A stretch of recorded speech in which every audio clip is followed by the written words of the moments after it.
పూర్వం తెనాలి రామలింగడు విజయనగర సామ్రాజ్యంలో పనిచేస్తున్న రోజులవి. ఒకరోజు తెనాలి రామలింగడు ప్రతిరోజులాగే రాజమందిరానికి నవ్వుతున్న ముఖంతో నడుచుకుంటూ బయలుదేరాడు. రాజమందిరానికి వెళుతూ ఉండగా రామలింగడికి మందిరంలోని ఒక వ్యక్తి పెద్ద పళ్ళెంతో నడుచుకుంటూ వెళ్తున్నాడని గమనించాడు.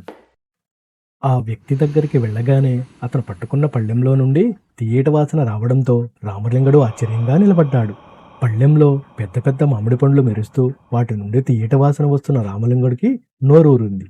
ఆ మామిడి పండ్లు చూసేందుకు చాలా బాగుండటంతో తినాలని చాలా కోరిక వచ్చినా రామలింగడు తమాయించుకుని రాజమందిరం వైపు నడిచాడు. రామలింగడు రాజమందిరం లోపలికి ప్రవేశించి రాజుకు గౌరవంగా నమస్కరించాడు.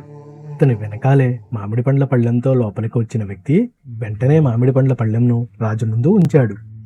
మహారాజా, వీటిని మీకోసం పక్క రాజ్యపు రాజు పంపించిన మామిడి పండ్లు అంటూ ఆ వ్యక్తి గౌరవంగా మాట్లాడాడు. ఈ పండ్లు తిన్నవారికి దీర్ఘాయుషు లభిస్తుందని పొరుగు దేశపు రాజు సందేశం పంపారని వివరించాడు.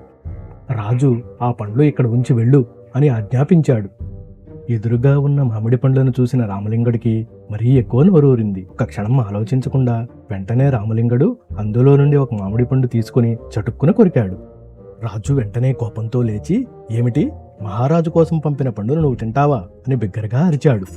కనీసం నా అనుమతి తీసుకోకుండా తిన్నందుకు నీకు మరణశిక్ష తప్పదు అని రాజు గట్టిగా అరిచాడు. గట్టిగా అరిచిన రాజు భటులను పిలిపించాడు. భటులు వెంటనే వచ్చి రామలింగడిని పట్టుకున్నారు.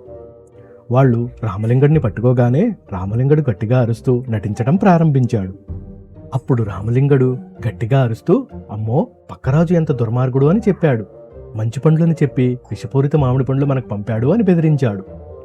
ఈ పండు కొద్దిగా కొరికినందుకు వెనువెంటనే నాకు చావు మూడింది అని వాపోయాడు.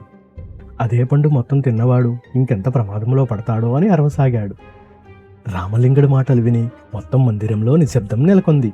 రాజుకు ఒక్కసారిగా రామలింగడి చమత్కారపు మాటలకు విపరీతంగా నవ్వు వచ్చింది. రాజు నవ్వుతూ వాళ్లను వదిలేయండి అని ఆజ్ఞాపించాడు. భటులు రామలింగడిని వదిలేశారు. రామలింగడు నవ్వుతూ గౌరవంగా నమస్కారం చేశాడు. రాజు, నీ తెలివితేటలకు ఎల్లప్పుడూ నేను ఆశ్చర్యపోతూనే ఉంటాను రామలింగడా అని అభినందించాడు. నవ్వుతూ రాజు పళ్ళాన్ని తీసుకుని కొన్ని పండ్లను కూడా రామలింగడికిచ్చి పంపాడు. ఇవన్నీ నీకే, నీ తెలివి చమత్కారానికి బహుమతి అన్నాడు రాజు. ఆనందంగా మామిడి పండ్ల పళ్ళెమును పట్టుకుని రామలింగుడు ఆనందంగా బయటకు నడిచాడు. పండ్లన్నీ తిని బొమ్మలా నవ్వుకుంటూ నా తెలివితోనే తప్పించుకున్నా అని రామలింగుడు తనలో తాను అనుకున్నాడు. అలా రామలింగుడి తెలివితేటలు మరోసారి రాజమందిరం మొత్తాన్ని నవ్వులతో నింపాయి.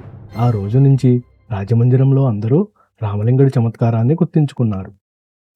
ఇలాంటి మరిన్ని వీడియోస్ కోసం please subscribe and like my channel.